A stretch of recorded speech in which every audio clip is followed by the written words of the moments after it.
Hi, everyone. Welcome to the Midlife Wellness MP podcast. My name is Kim Hefner. I'm a board certified family nurse practitioner. I choose to specialize in the midlife and menopausal care of women, and I'm the host of this podcast.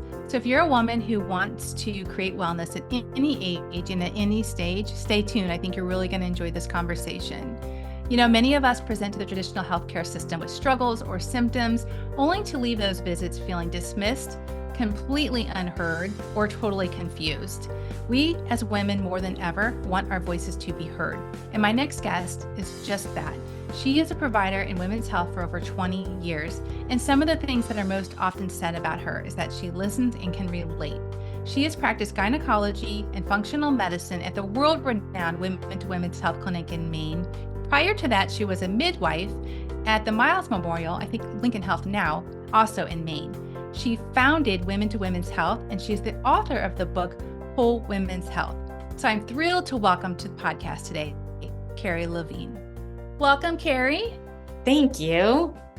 How are you? Doing just fine. I think we're both grateful that we're back to the land of the living with internet and all of those conveniences that let us do things like this.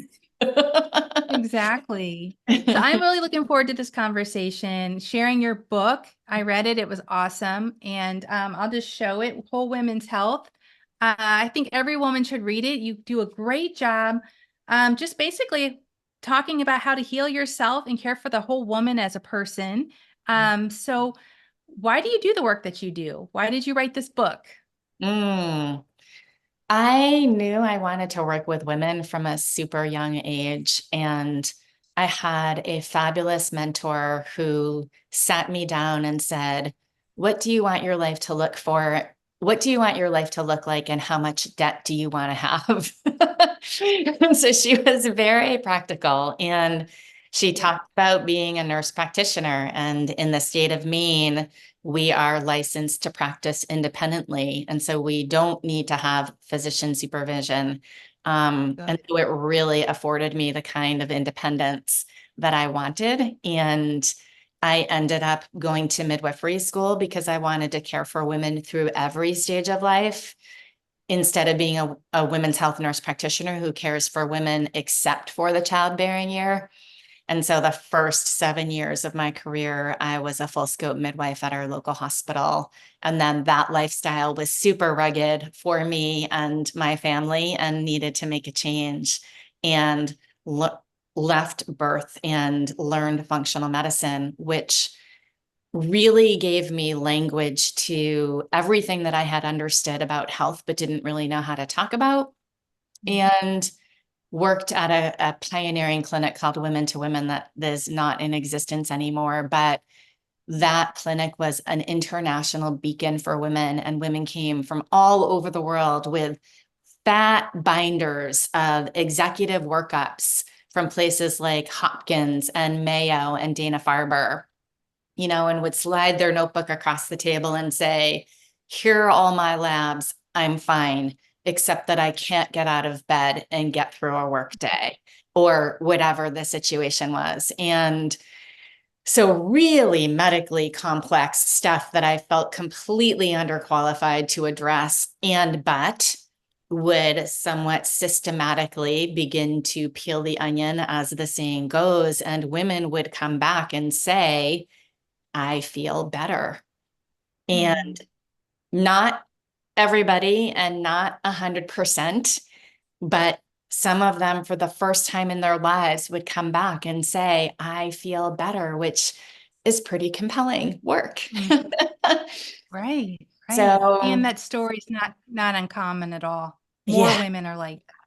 yeah, More women are like that. They're still suffering yeah, despite being told everything is normal. yeah, So, still like yeah, too much for the 21st century for yeah, sure. right, Um, right. And I wrote the book because I would see women and they would say, this model of functional medicine, this systems biology approach of getting to the root cause of changes in biochemistry that drive health and wellness. Women would ask me, "So is there like a book I can read?" And all of the books. I mean, it sort of was interesting as I began to look at the publishing market, all of the books had done what healthcare had done, which was they had pulled out a specific problem or a pain point and targeted the book, just like we try and target with specialists in healthcare. But there was nothing that provided the overarching umbrella. And I actually was discouraged from writing this book. I was told broad topics don't sell well for people who have small audiences. And I was like, but, but, but I'm seeing women every day who are asking for Right. this book. Women want to know, they want to understand. They want someone to explain to them, how are things connected? And the Institute for Functional Medicine uses these 3 teaching tools that I centered the book around to train practitioners in the model to help them organize information. And I once had a patient, and I write about this in the book, do her timeline, which we can get into if you want, but she essentially like took her in utero life to current time and plotted it out in a really artistic, beautiful piece of art so that she could understand the sequence of when she got sick and when she tried this intervention and then what happened and then what trauma in her life. And she could see how the progression happened. And I thought to myself, when I sit down with a woman in the office, she generally knows exactly when her health went off the rails. Like if you are privileged enough to actually sit down and spend time with someone, they will use the language, I haven't been the same since ... dot. I had a baby. I moved. I changed jobs. My dog died. I did a Whole30. Whatever it is, like women know what the straw was that broke the camel's back. And I feel like there's so much that women can do for themselves that nobody talks to them about before they even, there's so much to do before you even have a conversation with a health practitioner. And we were talking a little bit about this before we started recording. And I want women to know. The other motivator is that functional medicine has a little bit of a public relations problem as being a little bit elitist because many of us are cash practice and not everybody can access that. A lot of the testing is not covered by insurance and high quality supplements are a fortune. But there is still so much that can be done without involving any of that. And so my vision was to provide 5 lifestyle modifications, 5 nutrition recommendations, 5 supplement recommendations as sort of the low-hanging fruit that women could try on their own when they began to understand what system was driving their bus to help themselves and potentially feel better. So there was a huge motivating factor of increasing access to the information at a low price point, even potentially free through libraries.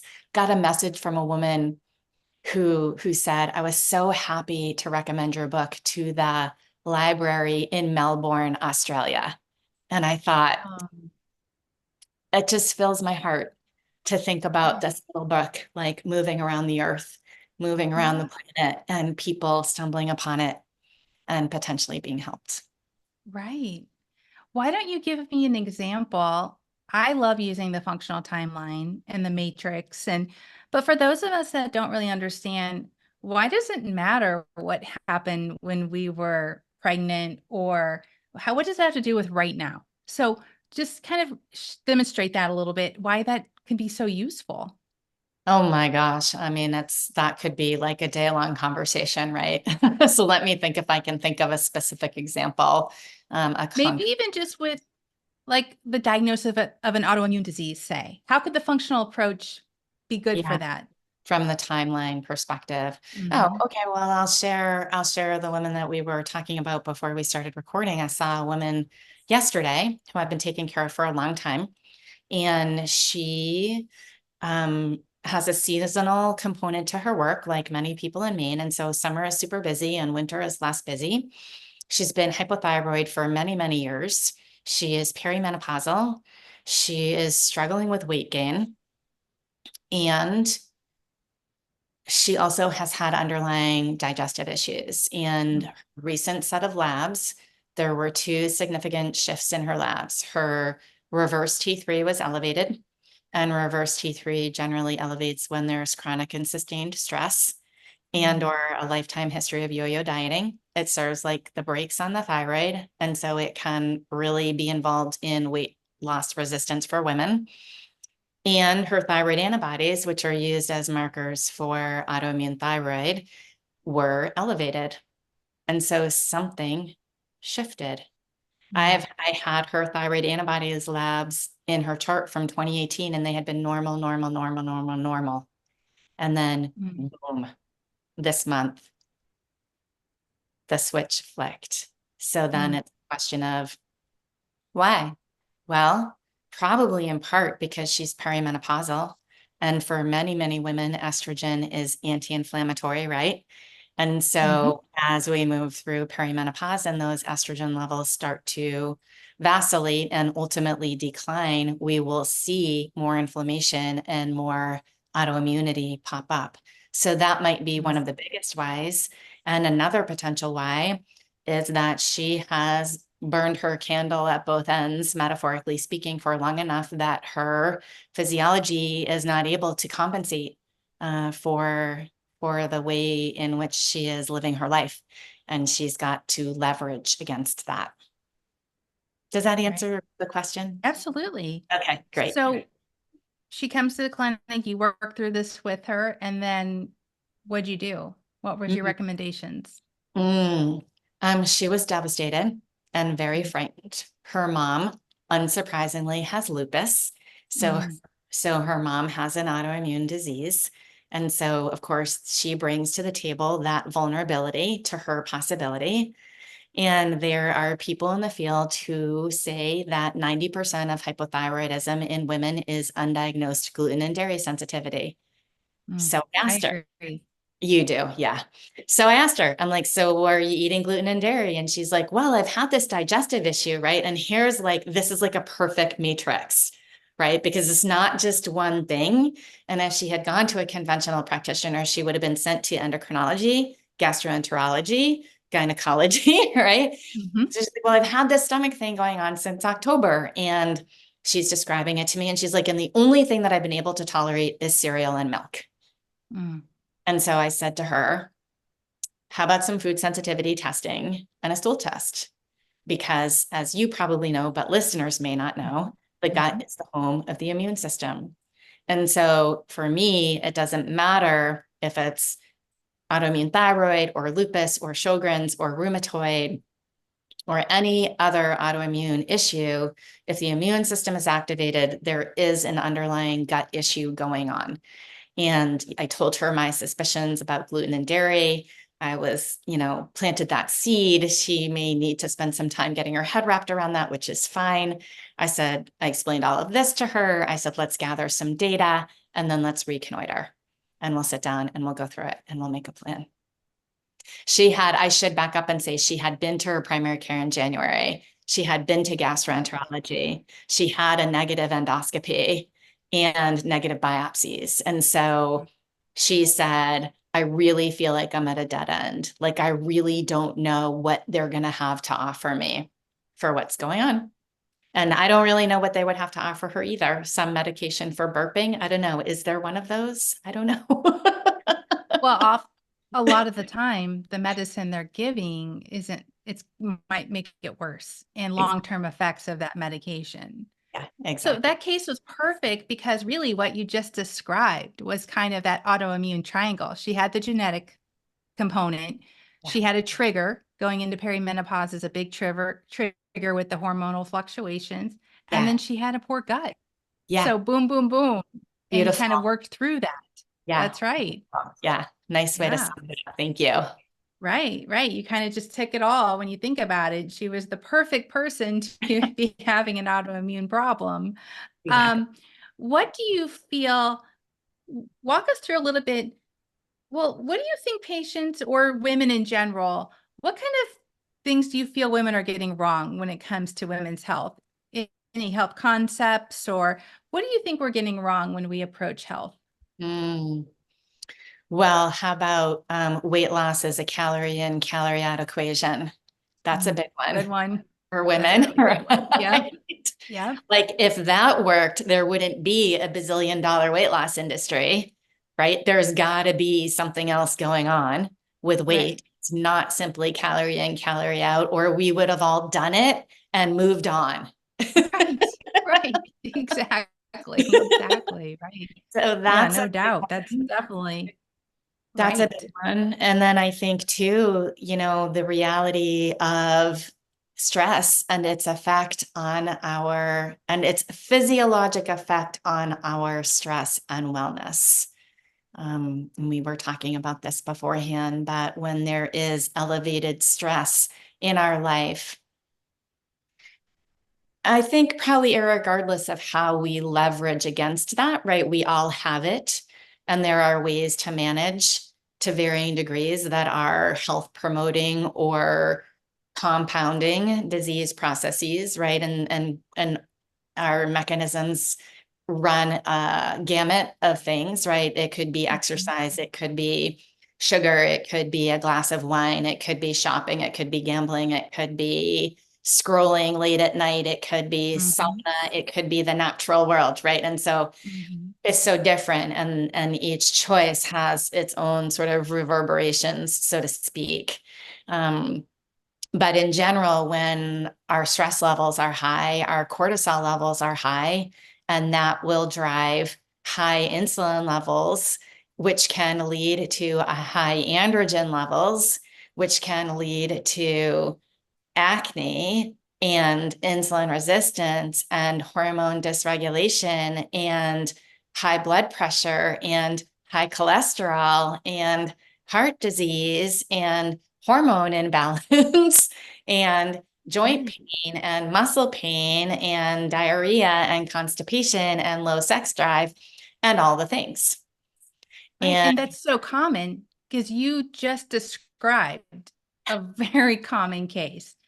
They come in fatigued, they come in low sex drive, don't care if they ever do it again. yeah. Yeah, acne, maybe some facial hair, the Mhm. weight gain. The weight gain is the biggest complaint.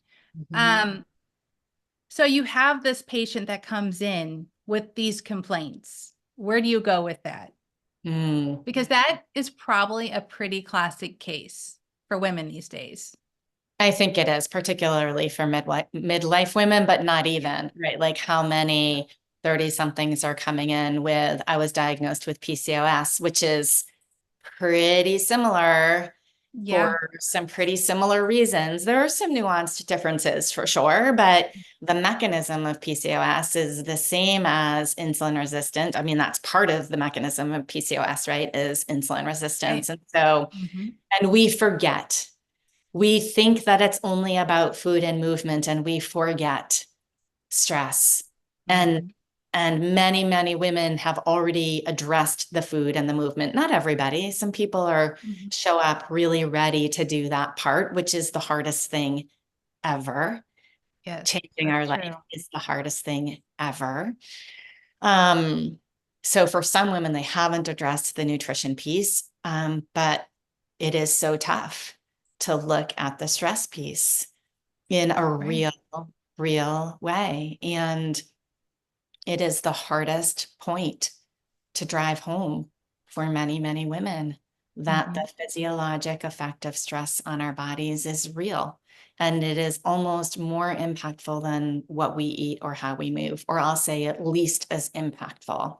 And Hmm. so then it's getting down and dirty and talking about our lives, and where is the stress coming from?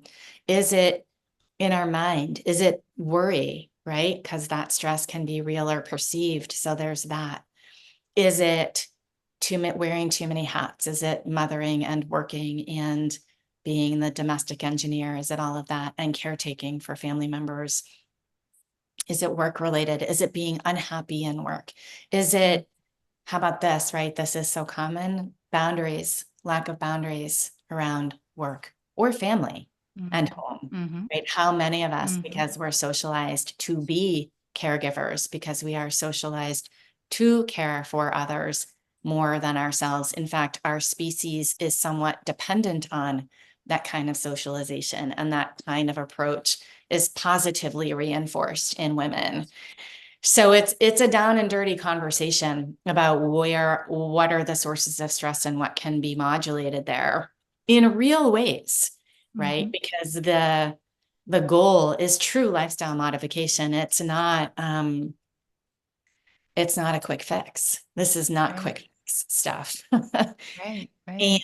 and our health and longevity depend on really getting to the bottom of it. And that's not that we don't take two steps forward and one step back. And there are times in our lives there are times in our lives that are more demanding than others. And that is real and true for each of us. But what levers are there that we can lean on to mitigate stress? So really talking about work and home and time management and stress reduction, all the things, and then talking about any foods, teas, supplements that can help quiet the central nervous system. What I tell women is anything that quiets your central nervous system essentially is medicine. For some women, that's Mm-hmm. knitting.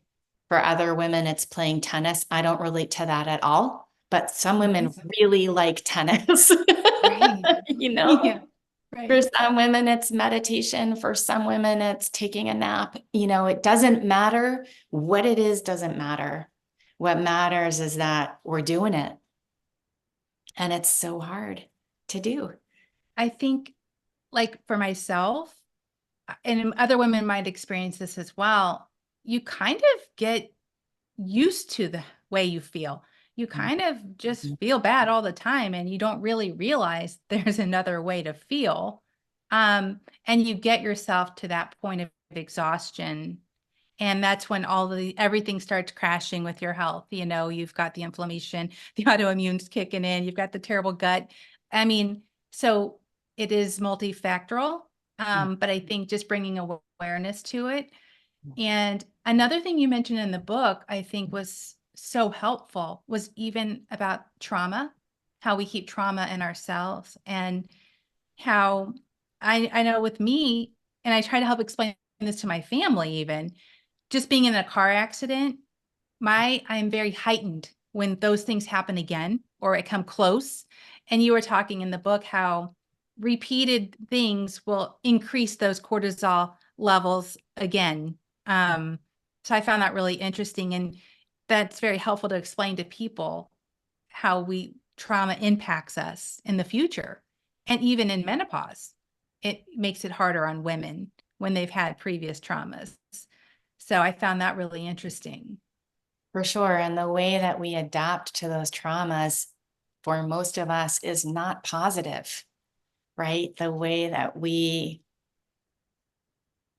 respond to those events and that pain for most of us is not positive, right? And that's what I mean by whole woman health, right? Is like that Bessel van der Kolk's famous book, The Body Keeps the Score, right? There's enough data now, his book, The ACEs study, like the things that happen to us profoundly influence what happens on a molecular level. And I don't know that we will ever understand it fully or even be able to quantify it in any kind of scientific way. But people know, right? Like they feel in their body that their health hasn't been the same since the car accident, the loss, the dot, dot, dot. Right, Yeah. right.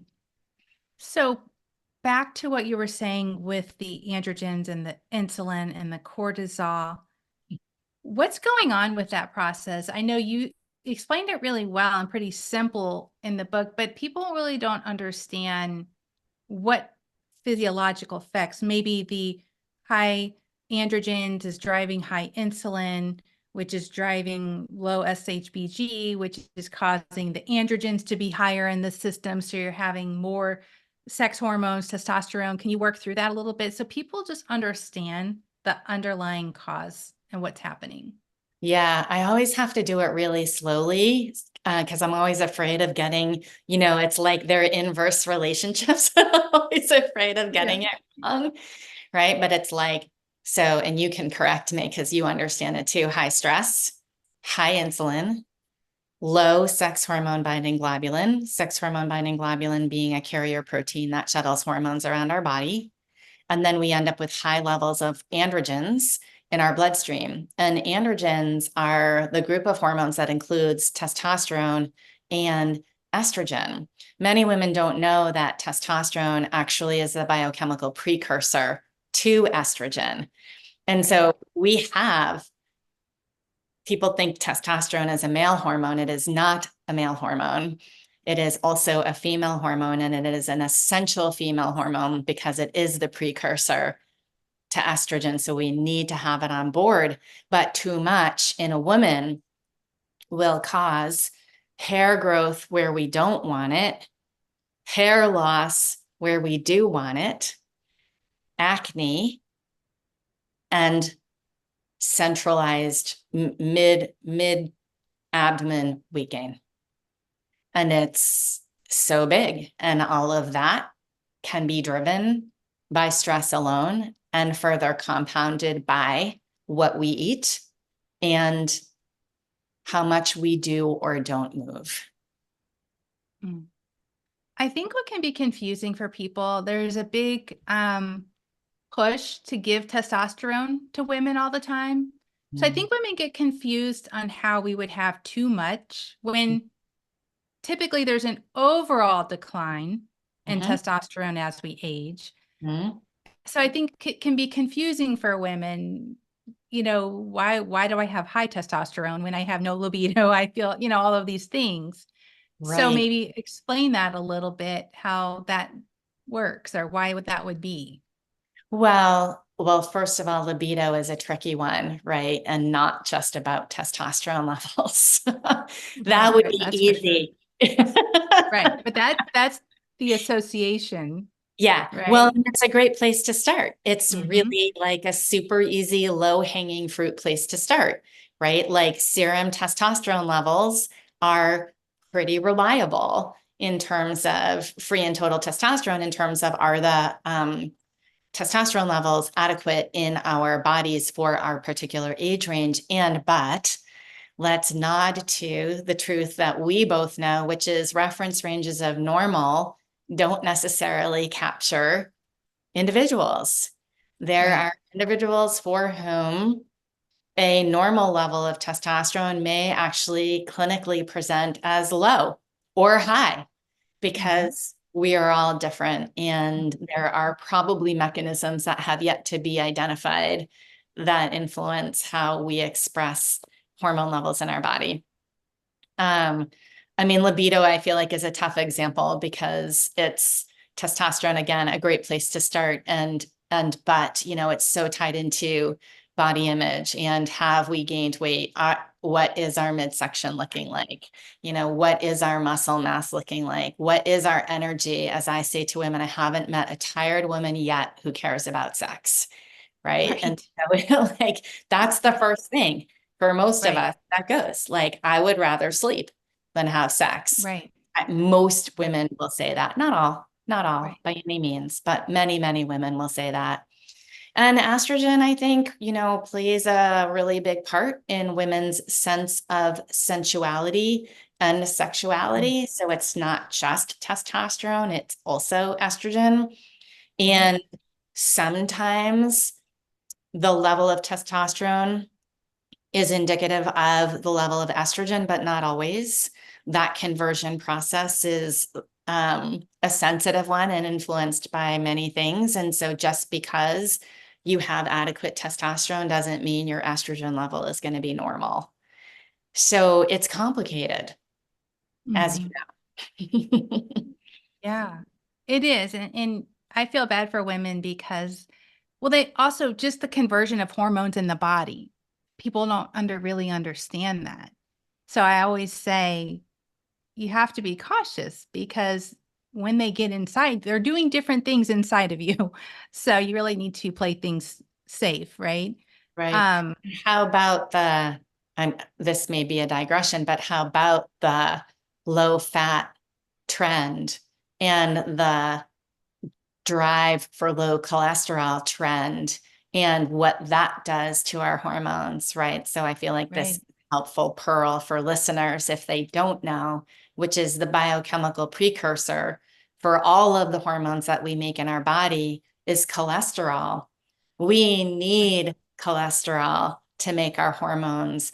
If a woman's cholesterol is too low, she can't actually make her hormones. And sometimes when I see a very petite, very slim woman, I'm curious and she has hormone imbalance. I'm curious, is her cholesterol super low? Because if it's Yeah. super low, she can't make what she needs. And that's huge. In addition to that, Right. women who are on statin medications to lower their cholesterol can experience profound hormone imbalance. And for whatever reason, I think conventional medicine doesn't often make that link. Like if you tank a woman's cholesterol, you are likely tanking her hormone production as well. So be Right. careful, careful Right. women with your And what cholesterol. about vitamin D? Vitamin D. Yeah. I mean, in Yeah. terms of it functioning like a hormone, in terms of Yeah. mood, in terms of energy, in terms of muscle pain, Gut health. gut health, also huge. Immune Right. system resilience, huge. Yeah. You talk a little bit about that in the book, just with our digestive system, how stomach acid can decline as we age. I mean, we kind of know some things are changing, but how that influences maybe vitamin D absorption, vitamin B12 absorption, then you can start having cognitive difficulties. And I think it's important for people to realize that just because you're supplementing doesn't mean it's being absorbed, True. True. right? How do you Yeah, monitor for that, right? Like it's tricky. It's, right. I mean, Right. D and B12 are of the easier nutrients to evaluate, but Yeah. we're not generally evaluating everything, although there are functional tests out there that give a nice broad swath of checking in on Yeah. B vitamins and minerals and antioxidants. And, we Yeah. can get a big picture, but it's not everything. Yeah. Do you think that conventional medicine has let women down in a way? Do you feel like women lack support, especially through perimenopause and menopause? Do you feel that conventional has kind of let women down in that sense? For sure.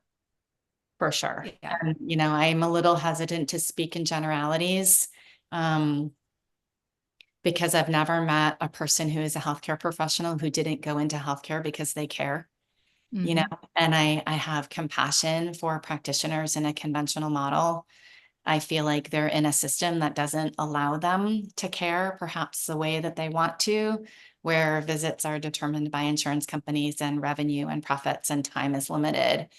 And I don't, there's no blaming for me in that anymore. Hmm. And I certainly see women who feel like nobody's talking to me about this. Nobody talks about this. My healthcare practitioner said, yeah, well, you're 53. Of course, you're going to feel more tired, and said Right. goodbye. Or, Right. of course, you're feeling down here, have an antidepressant, Right. and doesn't necessarily have the time or the expertise or the knowledge base to have a more in-depth, personalized conversation with an individual woman. And it's heartbreaking. It is heartbreaking. All aspects of health in that way, though. I mean, I still see women with major digestive issues who come and say to me, I talked to my gastroenterologist and he said that what's going on has nothing to do with what I'm eating. Wow. I'm like, Wow. how is that possible? Right? Right. Digestive Right. system, closed tube, hopefully, mouth to anus. Right. Right. That's The where we, rise of colon cancer, the rise of colon cancer in the young people. You can't tell me that food's not playing a part in that.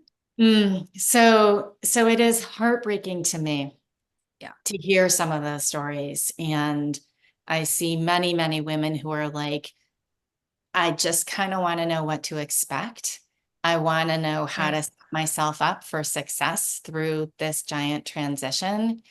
And Mhm. I'm surprised, honestly, when I see women who say to me, nobody is talking about it, because in my head, I'm thinking, well, Instagram then is doing a really beautiful job, because I feel like my feed is loaded with people talking about perimenopause and menopause, but Oh, somehow exactly.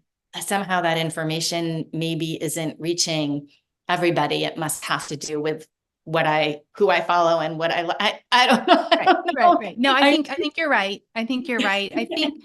I think we touched a little bit on this, and I think you're right. We can't blame conventional medicine. I know I was trained in it, and then I had functional medicine, which really kind of opened my eyes to it.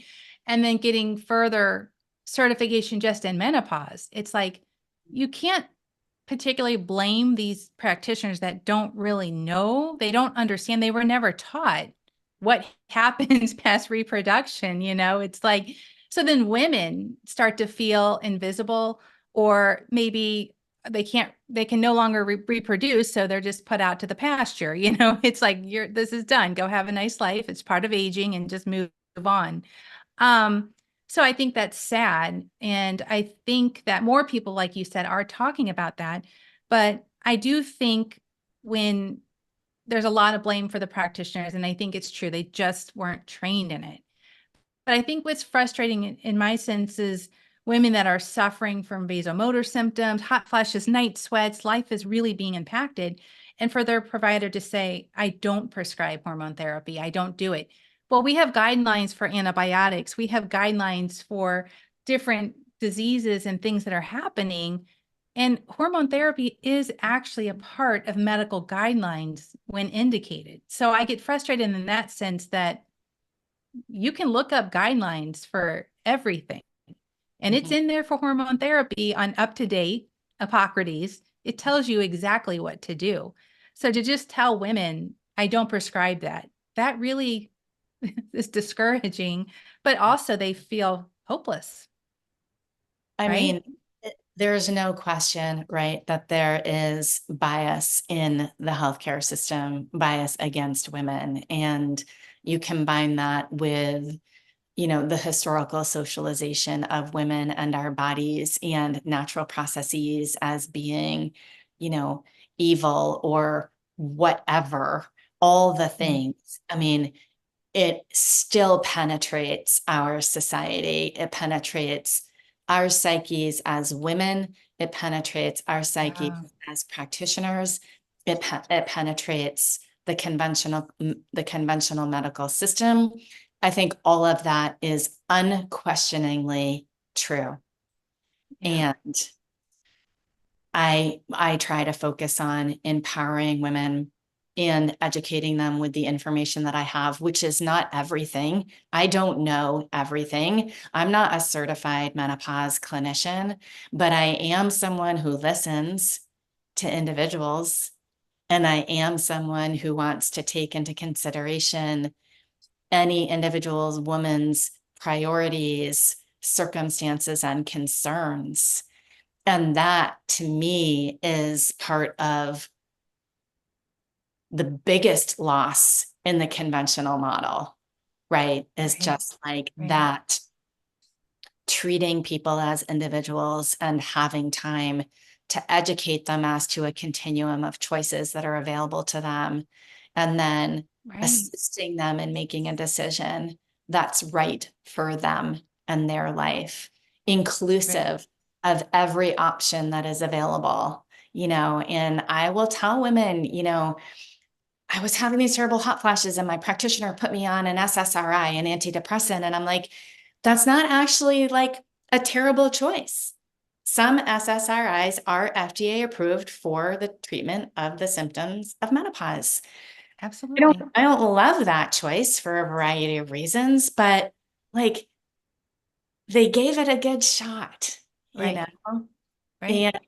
and maybe they were scared because you have a history of whatever and they were scared to talk to you about hormones.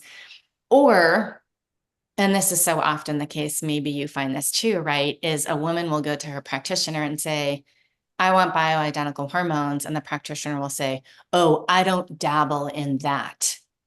Not Yeah. understanding that there are many, many, many hormones in the standard formulary that are bioidentical, right? I mean, it's like that Right. part to me is that's a little bit tragic. Right. Well, and So, I think there's the fear about the studies in the past. They're afraid they don't want to give this person cancer, but since then, those studies have been pretty much said to be flawed, which is great news.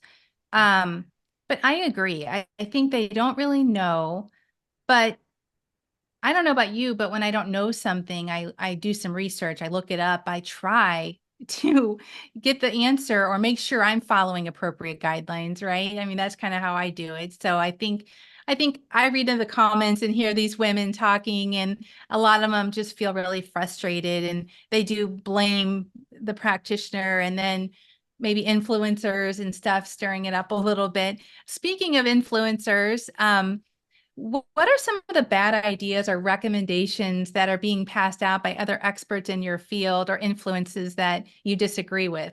hmm, I'm never a fan of blanket recommendations, right? Like I would never say all women benefit from estrogen ever, ever. That is Okay. that I is agree. in the same way that estrogen is dangerous for everybody. Like any kind of Mhm. blanket statement like that and extreme is a flag in my mind of like, nothing is all one way or another, not in medicine, not when you're dealing with people who are individuals. So that is hugely problematic. Um, there's a lot on intermittent fasting and hormone balance and cortisol levels and exercise. And, I caution women about ascribing to anybody else's idea of what is right for them about what they eat, when they eat, how much they eat, and the effect that it has on their body.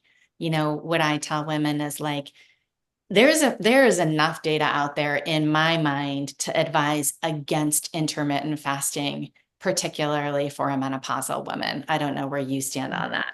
But I Mhm. take care of a lot of women who do it and they feel good. And I'm like, if you feel good, that's information. Mhm. Be aware that for some people that can exacerbate cortisol swings.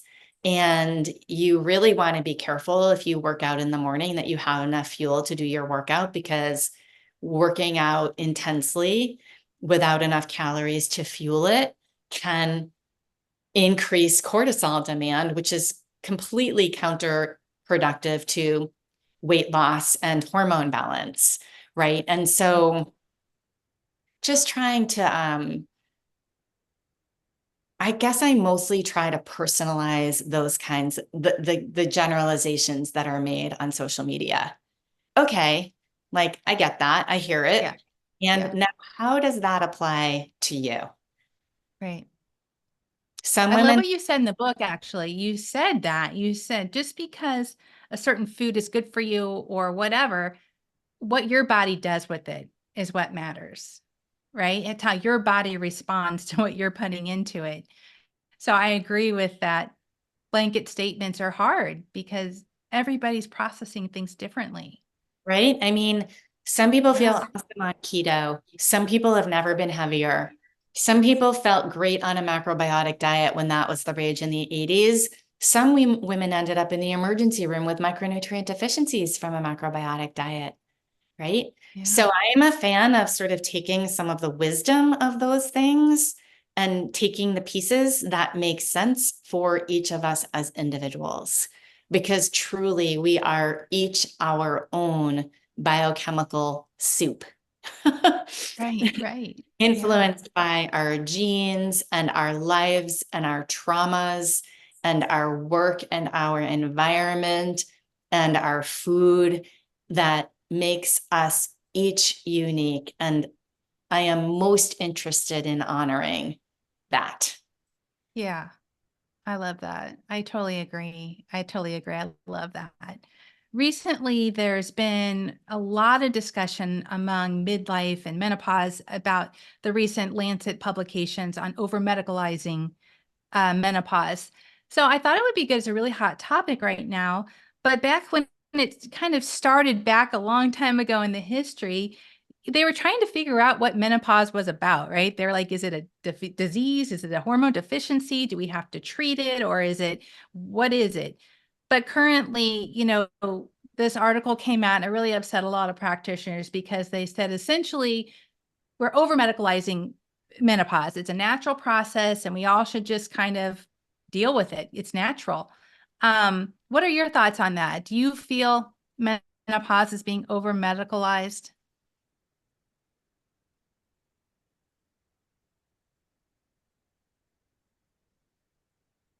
Perhaps.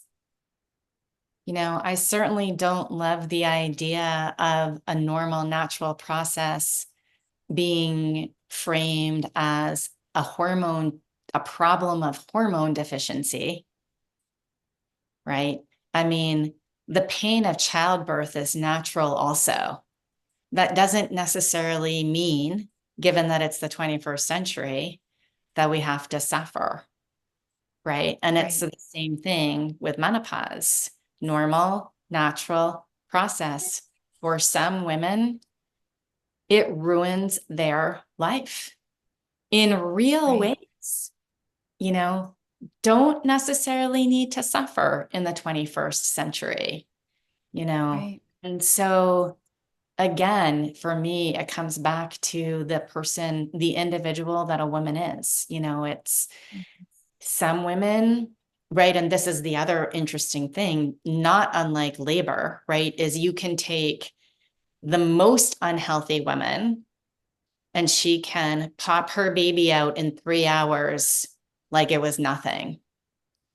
Right. Conversely, you could take, a, a physically fit, educated, well-nourished, well-resourced woman, and she can have a 36-hour labor that involves every intervention medicine has to offer. There's Right. mystery tied up in that. And there's Yeah. mystery tied up in menopause too. I mean, there are some knowns for sure, but there are still women who do all the right things and still are flattened by hot flashes, night sweats, vaginal dryness, genital urinary symptoms of menopause, painful sex, joint pain, debilitating joint pain. Um, Right. Right. like those experiences are real and they're not always modifiable through lifestyle for Right. whatever the reasons are. And so, Right. isn't it wonderful that we can prescribe hormones and alleviate some of that suffering? Right. Awesome. Right. But Like you talked about when you and I were talking, it's sad how women can be so hard on themselves. Like you just said, women can be doing everything right and suffer terribly, but they feel like a failure if they ask for hormone therapy. I see that often in my practice, right? Because there's a whole population of women who wants to honor the normal natural processes of being a woman. And again, it's like there's so many parallels between um, giving birth, right? It's like how many women feel like they're a failure because they have a C-section or they had an epidural or they availed themselves of what modern medicine has to offer. I like the amount of postpartum processing that I have done with women over time and the amount of Mhm. time I spend now with women, again, empowering them like, hey, there is a part to this thing that is mysterious. Thank goodness we don't understand everything. I cannot Right. explain to you why it is as turbulent as it is for you, even though you stopped drinking wine and you're moving 30 minutes 5 days a week and you're Right. strength training and you have loving relationships and you're connected to the earth and the natural world. Like I cannot explain to you why. I don't Right. know. Thank goodness. Thank goodness for the Right. mystery. And, Right. but you are doing your part. And medication in that situation, should a woman choose it, is, in my opinion, an appropriate application of medication, right? It's not I'm not anti anything that can help Right. someone, right? Right. Medication's Right. not necessarily evil, I necessarily. agree. I Yeah, agree. it has its time and place. Like surgery has its time and place. Right. It's, is it the appropriate time and the appropriate place? I agree. And I think women can be so hard on themselves and other women as well. It's like you're unnatural if you take hormones or whatever. And it's like the truth of the matter is, what we've learned is these sex hormones play a major role in our body and our brain and our heart and our bones and our skin and our genital urinary tract. And when those decline, they have a profound effect on many of us. Um, but overall, menopause is natural, and it's natural to have hormones decline at that stage in our life. Mhm. Um, but suffering is not. But the part that I feel is kind of over medicalizing it is when we overlook that hormone therapy is an option and Mm, we go to statins or blood pressure medicines or beta blockers for the heart palpitations or the SSRIs. We're mm, giving lots of medications, mm. but we're missing one main thing that they're deficient in that could benefit them and maybe save them from 4 or 5 other medications. That's the part I really actually feel is the over medicalization of the whole thing.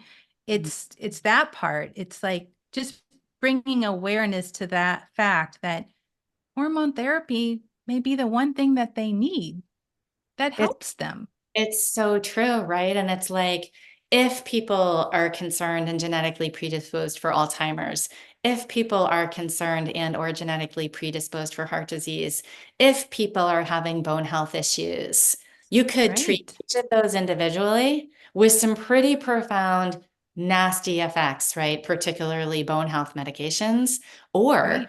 you could give estrogen and you're like, check, check, check. Oh, and Right. by the way, hair, skin, nails, joie de vivre, sex, bladder, also all better, Right. improved. Right. Right? So Right. totally, 100% I agree. Yeah, right. That's how I feel. When a woman comes to you in menopause, how do you approach the functional medicine approach? How do you, you know, what are your recommendations or strategies that you would recommend to women during this time? I mean, we talked about hormone therapy being an option, but I'm talking more natural approaches, dietary, lifestyle. How do you guide women during this stage of life? Mm. So I'm generally talking about things on a continuum from least interventive to most interventive. Least interventive doing nothing, which I'm assuming that's not what they want to do because they're in my office. Right. And most interventive being hormone therapy. And then there are all these things between nothing and hormones that women can choose what they want to avail themselves of. And so for sure, foundation conversation is nutrition and movement and, standard recommendations of the equivalent of 5 30-minute sessions of cardio and 2 strength training, and that can be stacked. I talk a lot about the health benefits of strength training, particularly as we age. I talk about the grim picture of aging being an uphill battle in terms of muscle retention, forget about growth, and that is a process we have to actively engage in. If we're never going to outpace it, but we might be able to slow it and maintain independence and mobility. And that's so important. I feel like the data, at least right now, is irrefutable in the health benefits. And then you're also addressing insulin resistance, heart disease, blood pressure, right? Like all of the things that exercise does that you can't actually encapsulate. So we talk a lot about that. And from a nutrition perspective, certainly turning our attention to more protein, again, to support that muscle mass retention and or growth and development, moving away from carbohydrates more and more, which will manifest in midlife women as that midsection weight gain, the muffin top that women loathe. and Mm-hmm. trying to talk about how to do that in a way that's sustainable, that it's not no, none, never on the carbs. It's Mm-hmm. keeping the simple carbs to a minimum. I always tell people, I think I write this in the book because I never want people to think I'm anybody other than who I am, which is like, I love cake. I will always have cake on my birthday, and I love cookies. And Right. I would have to be very, very sick to not eat cookies. And I try and make them, and I try and use nut-based flours. Like, there are ways to have these things, but they take time, money, and energy that people aren't always accustomed to devoting. So nutrition, movement, stress, right? More stress, more menopause symptoms because of the thyroid, adrenal, gonadal axis. You know, how many women come into the clinic in their 70s? Like, I cannot, they're saying to me, Carrie, what is this? With the universal hot flash sign, like, what the heck? And I will say to them, what's changed in your life? Was there the passing of a recent partner, a beloved pet? Is there a financial situation, like what stress might be going on that has exacerbated the hormone imbalance again? Mm-hmm. So stress management is huge. Then I talk about body-based therapies. So acupuncture has a pretty great track record in terms of supporting women with hormone balance, particularly for women who are hormone weary, women who have had a gynecologic cancer who maybe don't want to go down the hormone pathway because Mm-hmm. it's too scary. So body-based therapies, all and any that women can access and avail themselves of. I'm a huge fan of hands-on things. I feel like those should be a right, not a privilege, because they're so profound. Talk about foundation supplements, just in terms of putting toner in the copy machine, like a multi-fish oil, probiotic, vitamin D, and for women over 50, B vitamins and CoQ10. Okay. Nutrients documented to decline with age. And then talk about the whole world of plants that are available to support hormone balance: Vitex, black cohosh, Don Quai, Siberian rhubarb, that whole sort of container of tools. I always try and nod to birth control pills, which is a conventional medical approach, and the Mm-hmm. antidepressant medications and the new class of medications that I'm truly not familiar with, Yeah. designed to treat people's hot flashes. I'm like, that exists. It is out there. It is on the continuum. You should know that it's there. Mm-hmm. And then talk about hormone therapy. Yeah, that's great. No, that sounds like a great approach to me. I think that's awesome. And I think even though like in the women's, in the hormone position statement, they say there's not a lot of support showing these herbs and stuff help hot flashes and that, just because that's an overall blanket, they did all this research, it doesn't mean that's not going to work for you and not help you. Just like one person takes something and it works great, another person takes it and it doesn't. It's okay to try different things. See what works for you. I love that. I love that idea. Um, so if you could have a giant billboard that you knew all women would see, what would you want to say? What message would you want women to see? Be kind to yourself. I love I think that. that is the hardest thing that we do. And perhaps it's just top of mind right now because I'm reading Kristen Neff's book, Fierce Compassion. But I feel like in so many ways, we are our biggest challenge. We are in the way of us doing what we know would serve us best. And that that inner critic voice in all of us, I feel like, is so big and so influential, and that we need to talk to ourselves like we are our own good friend, because we know how we talk to our friends or our children, but we don't talk that way to ourselves. I agree. I feel like women, we are so hard on each other, and society can be hard on us women. The way society views women. I got to tell you something funny. I asked my husband, how do you feel about aging? Are you nervous? I mean, are you worried about not at all. Doesn't think about aging, doesn't care about aging.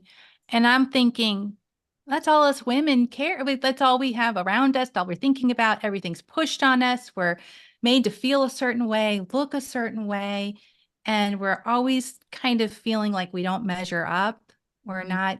It's hard. That's a beautiful message to just be kind to yourself. Yeah, I agree. Do you have a favorite quote or anything that you would love to share or that you live by? Mm, I was thinking about that beforehand, and there was nothing that came top of mind, but what did come to mind was the work of Pema Chodron, who's a Tibetan Buddhist nun. And she has written many, many very short, powerful books. And one of them is called Places That Scare You.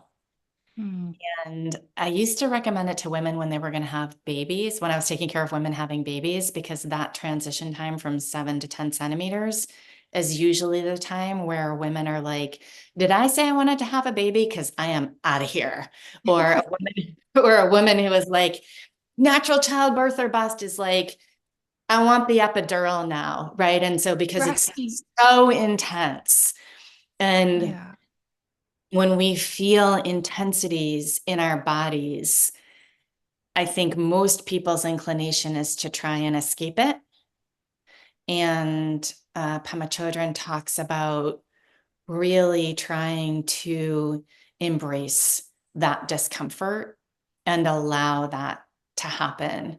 And I think that there's an intensity of midlife that is physical, emotional, and spiritual. There is a real taking inventory of the last 50 and looking forward to the next 50, give or take, and figuring out what do we want to take with us and what do we want to put behind. And there seems to be an unearthing of issues that maybe we have dealt with before in our life, but somehow there's like unfinished business. And I've talked about this with women for a really long time, but as a 53-year-old woman in the middle of all of it right now, I am Yeah. like, okay, whoa, this is intense. And Right.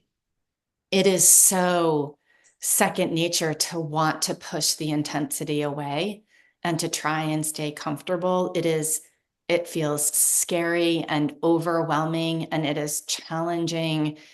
And I think about that whole idea of just like breathing into the intensity, and embracing it and seeing what there is to learn from it as being a better way to go, at least for myself. I love that. I agree. I am with you. I am 50 and I've been going through the same type of things. It's like you really are starting to reevaluate things and it's just reflection and all of it. It is so wild, and learning to maybe let go of some things that some of us, we've worked so much, we've worked so hard. It's hard for us to Yeah. let go and to, just to give ourselves time and to honestly love ourselves and forgive ourselves. And it's okay if we don't get everything done. It's okay if we're, we're not doing all of these things, or maybe we're not where we're supposed think we should be at this point, or somebody's killing it and we're not. I mean, all of those things. It's like, I'm with you. It's crazy right now in these years. And that's where the compassion comes in, right? Yeah. Because we're not who we used to be. We actually can't do what we used to do, even if our energy is good. Like I can no longer eat a pint of Ben and Jerry's like I did when I was in college, Right. right? Right. I can't do Right. that. Like, first of all, Right. I would feel sick to my stomach and I don't know what Right. would happen to my weight or whatever. Like I wouldn't sleep for 3 days, you know? And so like Right. Right. I cannot do what I used to do in some ways. I can do some other things that are pretty spectacular, but they're like you win some and you lose some, so to speak. And so when you feel the losses, and there is that sense of grief with aging, in Yeah. part, that's not the whole experience, right? There is also joy and relief and freedom that hasn't, that you haven't had for a long time. I don't mean to paint a one-sided picture, but No, right. when we feel that like, wow, that's kind of uncomfortable, is to just take that deep breath and think, what would I say to my dearest friend or my daughter if she were saying these things to me now? Can I speak to myself kindly about not being able to, whatever, run as far, ski as fast, lift as much, carry as much, work as many hours in a day? Can I speak kindly to myself? And I really feel like that's the medicine. Yeah. I am finding whenever it feels really hard to just be like, I am having hot flashes. They feel intense in my body. Right. I can breathe through them and I'm okay. Or you don't have to live that way. If you want to go talk to a health practitioner, go talk to a health practitioner and get some help, Right. right? Instead of like, what's wrong with me? I know this stuff. I shouldn't be having symptoms. I should know better. Right. I shouldn't have had the cocktail. Then I wouldn't be having the hot, like the whole like Right. hard on ourselves things. So, Right. Yeah. hmm, Well, sit and think about it. Okay, you did it. Okay, it's over. Let's move on. It's like it's okay. moving It's on. like it's yeah. But you're right with aging. It is kind of scary. You feel you may be losing your identity a little bit. It's changing. Things are changing, and it is scary. And I listened to something else with you, and you were talking about self-acceptance, and it was really beautiful. I loved what you were saying about wishing that we could just accept ourselves more. And I think that's what I want for women too. It's like, don't wish that we were younger or looked younger, or just love yourself right now. Love who you are right now, and try to be your most healthy person right now and the best you can be right now. And I love what you said in the book. It's like you're your own health expert, right? You know yourself. So yeah, I agree with you on that. And that everything you said is just that was great. Is there anything that we haven't covered or talked about that you want women to know, you want to leave with women? Is there anything that we didn't talk about that you wish we would have? Hmm. I think I just want to reiterate, we touched on this a little bit, but there's no one way and there's no right way to take care of ourselves. And consider every possible way, everything. Consider medicine, consider surgery, consider crystal healing, Mhm. consider anything that speaks to your heart, and I love that. trust the things that feel right for you. Right. I love that. That's great. And trust and rest. And rest, Trust and rest. and find a practitioner who's going to listen to you, you know, Yeah. Yeah. find, make yourself a team of people who care and will listen. And no one of us can do it all. You want your massage person, you maybe want your therapist person, you want your primary care person, you may want your GYN person, you may, have a trainer, maybe you may have a nutritionist. Like, build yourself a team of people who believe that you know what is best for you, because you Mm. do. Yeah. I love that. I love that. Well, what's next for you? Where can people go to learn more about you, get your book? So I'm on all the major channels, carrielevine.cnm. The book is available. You can find links there to Amazon and Goodreads and bookshops, so you can support your local bookstore if you prefer to do it that way. There's sort of a nice, slow, steady stream of podcast things, and I publicize those things on my channel. Sorry about that phone. And yeah, I'm really sort of relishing practicing and having a little bit of my time back from having written the book and doing the other parts of life that help keep me going and fueled to show up and be present for women. So there's no big anything on the horizon. I guess the biggest things in the pipeline are a contract for an audiobook. So that's exciting. That will be forthcoming, and a translation to Hungarian. Oh, wow. Figure. Go figure. I don't know why Hungary picked it up, but Hungary picked it up. That's great. Yeah, That's great. getting the Well, word I out. love all that. I think your book is a gift to women, and the effort and time you took to write it and the thought, and I really enjoyed the book, and I really do feel like it is a gift to women everywhere. I think they should read it. And I had a sense of peace. I'll tell you, finishing your book, I just felt like a sense of peace. And I can see why when I researched you, it was talking about how you really listen to women, you relate to women, and you care about women. And that's what they say about you.